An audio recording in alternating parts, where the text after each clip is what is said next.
Hi everyone, Malawian lady here. I'd like to share an experience I'll never ever forget.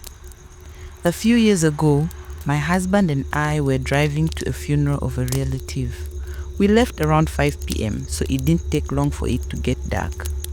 After driving for a while, we decided to stop somewhere to buy some food.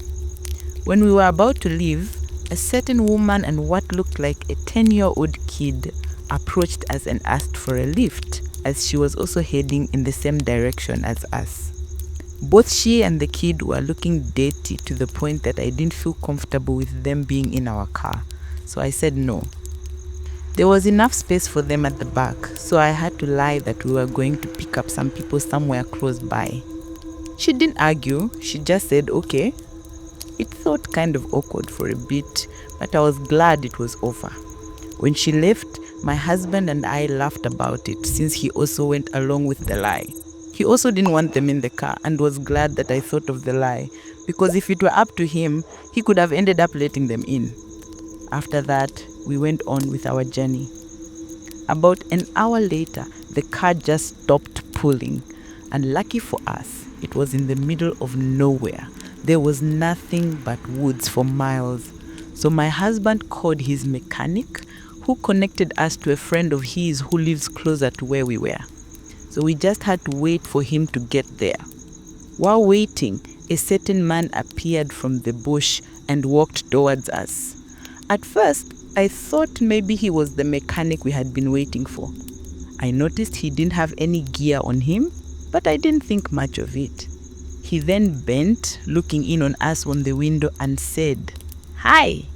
Before my husband could say anything, he said, "You should have picked up that woman." My husband and I just looked at each other shocked. Like, how did he know that?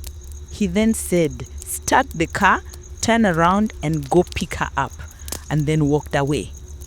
At this point, I was so creeped out. I kept telling my husband to start the car. He didn't say a word either, but I could tell he was freaked out too. The car that wasn't starting this whole time started in one go. I have never been so terrified in my life. There was nothing else we could have done but drive back to pick up that woman and her kid. The whole way back, I kept wondering how it was going to be like having them in the car. At this point, I didn't even care about them being dirty. I was scared of what they were going to do to us after what had just happened. My husband just drove the car as fast as he could without uttering a single word the whole way. When we got there, the woman started approaching us before we could even park. My heart was racing so fast I could almost feel each heartbeat throughout my whole body. She came by my husband's window and said, "Have you come to pick us up?" My husband said yes. She just stood there laughing so hard. My husband and I just looked at each other, terrified. When she finished, she said, "It's okay, you can go. You will get to your destination safely. But next time, be kind to poor people." My husband just said okay and apologized. I felt relieved, but I didn't feel like going to the funeral anymore after this.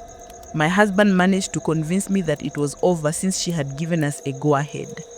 Indeed, we drove to and from our destination safely.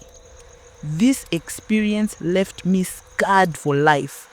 The sad part is that most people tend to dismiss this story when I tell it to them, but we know what we saw. Sometimes I think of it as a blessing in disguise, since that experience brought both my husband and I closer to God.